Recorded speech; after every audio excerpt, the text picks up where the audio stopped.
সংবাদ মাধ্যমের বিভিন্ন খবরে কাটমানি কথাটা বলতে বারবার শোনা গেছে বাংলার বহু মানুষের মুখে।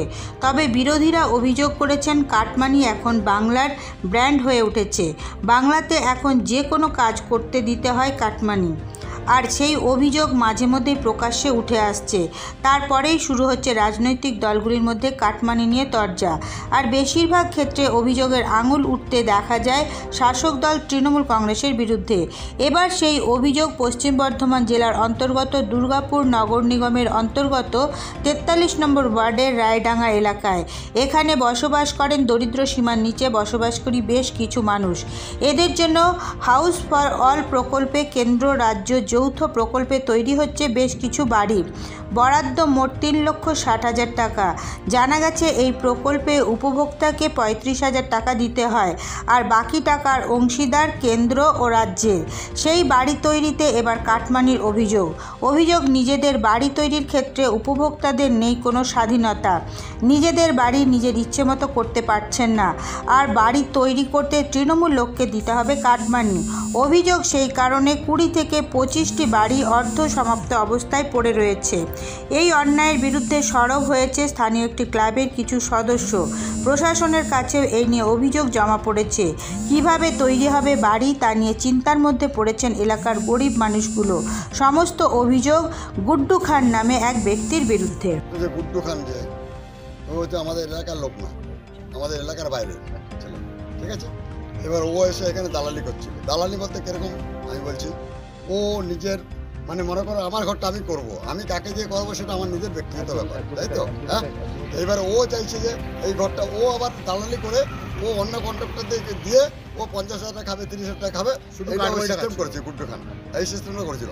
তো এইখানকার আমাদের যে সাহেব লোক আছে, হ্যাঁ, ও ভালো ছেলে, আমার ভাই, এবং ও পাড়ার লোকরা বলেছে ওকে যে তুমি মালটা দিয়ে আমাদের কাজটা করে দাও, তুমি নাও যেটা।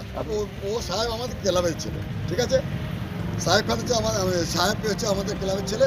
এবার হচ্ছে কি আমরা চাইছি গুড্ডু খান যেন এই এলাকায় না ঢোকে অনলির ভোর। আর এই কাজটা যারা ঘর পেয়েছে তাদের সবার তো অভিজ্ঞতা, মানে যারা গরিব লোক তারা নিজের ঘর পায়। এরে এসে তার সাথে আর 2-3টে দালাল এসে এখানে কী করে ঘর করা হয় আমরা বন্ধ করে দেবো, সেটা যেন না হয়। আর সেটার জন্য আমরা প্রতিবাদ করছি। আছে মোটামুটি 20-25টা আছে, একদম দেখিয়ে দেবো আপনাদের। গুড্ডু খান আর হচ্ছে কি কি নাম, রবি দাস। এই রবি দাস হচ্ছে কি হচ্ছে কি মেন হচ্ছে ভিলেন, ও হচ্ছে মেন ভিলেন রবি দাস। কাটমানি নিয়ে যার বিরুদ্ধে অভিযোগ, সেই গুড্ডু খান নিজের বিরুদ্ধে ওটা সমস্ত অভিযোগ অস্বীকার করেছে। এটা ওরা করছে, সেটা আমার ঘাড়ে মুড়ে দিতে চাইছে।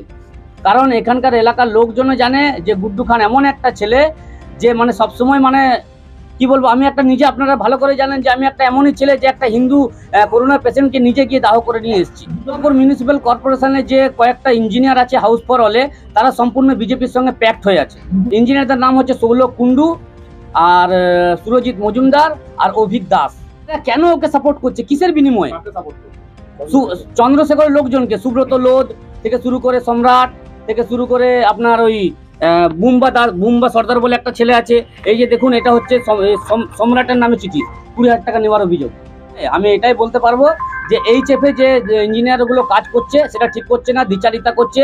কোনো এক ব্যক্তি যে নিজে বাড়ি নিজে করবো বলছে তাকে ফিরিয়ে দিচ্ছে, আর এমনি যারা বিজেপি মারফত যাচ্ছে তাদেরকে ওয়ার্ক অর্ডার দিয়ে দিচ্ছে। সেম একই কন্ডিশন, তাদেরও পাকা বাড়ি এরও পাকা বাড়ি। তো আমার বলার মানে হচ্ছে দ্বিচারিতা কেন হবে?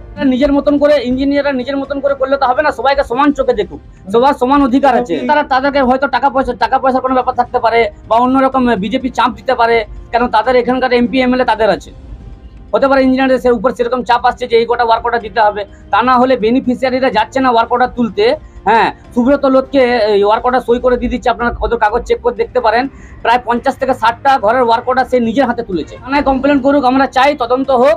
হ্যাঁ, যারা আমার নামে অভিযোগ করেছে তাদেরকেও ডাকা হোক। আমি সবসময় প্রস্তুত আছি আইনের সম্মুখীন হওয়ার। তারা তাদের ডাকুক, আর তারা প্রমাণ করে দিক যে গুড্ডু খান কখন কি টাকা চেয়েছে।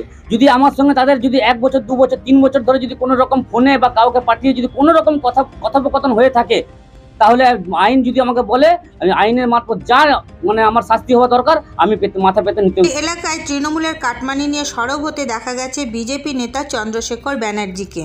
কোন এজেন্সিকে দিয়ে কাজ করাবেন এটা সম্পূর্ণ তাদের বিষয়, এর সাথে আমাদের কোনো যোগাযোগ থাকে না। এই গুড্ডু খান্না, উল্লাস ব্যানার্জি বলে একজন এমপ্লয়ি আছেন, যিনি কর্পোরেশনের কন্ট্রাকচুয়াল এমপ্লয়ি, যাদেরকে এই সার্ভে টিমে রাখা হয়েছে। সার্ভে করতে যাওয়ার আগে এই গুড্ডু খানদের খবর দেন, তারা প্রতিটা বেনিফিশিয়ারিকে হচ্ছে আপনার ব্ল্যাকমেলিং করেন এবং সেখান থেকে অর্থ উপার্জনের একটা জায়গা তৈরি করেছেন।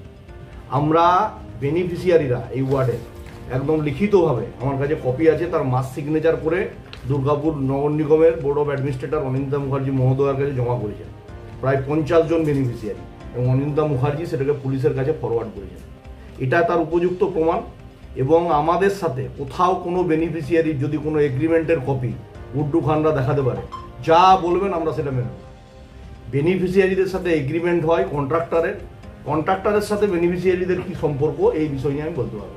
আর আমি চাই, যেখানে ভারতবর্ষের প্রধানমন্ত্রী নরেন্দ্র মোদী গরিব মানুষের জন্য মাথায় ছাদ দিচ্ছেন, সেখানে দাঁড়িয়ে তৃণমূল কংগ্রেসের কোনো এখতিয়ার নেই এখানে বাধা দান করা, তাদের ক্ষেত্রে হচ্ছে কাজে বিঘ্ন ঘটানো, সেই মানুষগুলোকে হ্যারাস করা। তার প্রপার কমপ্লেন যথাযথ দপ্তরে যাওয়ার পর থেকেই এদের ঘুম উড়ে গেছে। এরা বিভিন্ন ফেক কমপ্লেন করছেন এবং আজকেও একটা সংবাদ মাধ্যমে এই খবর প্রকাশিত করেছেন। ঘটনাটিকে নিয়ে কটাক্ষ করেছেন সিপিআইএম নেতৃত্ব। যে আপনারা কলম্বাসের মতো নতুন কোনো ভূখণ্ড আবিষ্কার করলেন, নতুন কিছু করলেন নাকি? তৃণমূল মানেই হচ্ছে তোলাবাজি ছাড়া তৃণমূল কোনো কাজ করে না। তৃণমূল হচ্ছে টাকা নেওয়া, এমনকি লাশ দেখলেন নারীদের কীভাবে ঘর থেকে টেনে টেনে এনে রাত্রেবেলা 12টার সময় পিঠে বানাতে হয় নাকি, কি অদ্ভুত ব্যাপার। হ্যাঁ, সন্দেশখালি জুড়ে হচ্ছে যে একই অভিযোগ। তো এই তো সন্দেশখালিতে সামনে এসছে, কত জায়গায় হচ্ছে মহিলাদের রাত্রেবেলায় পিঠে বানাতে নিয়ে যায়, তার হিসাব আছে নাকি? তার হিসাব আছে? তৃণমূল মানেই হচ্ছে এই সমস্ত কাজকর্ম। এরপর নজর রাখুন আমাদের পরবর্তী খবরে।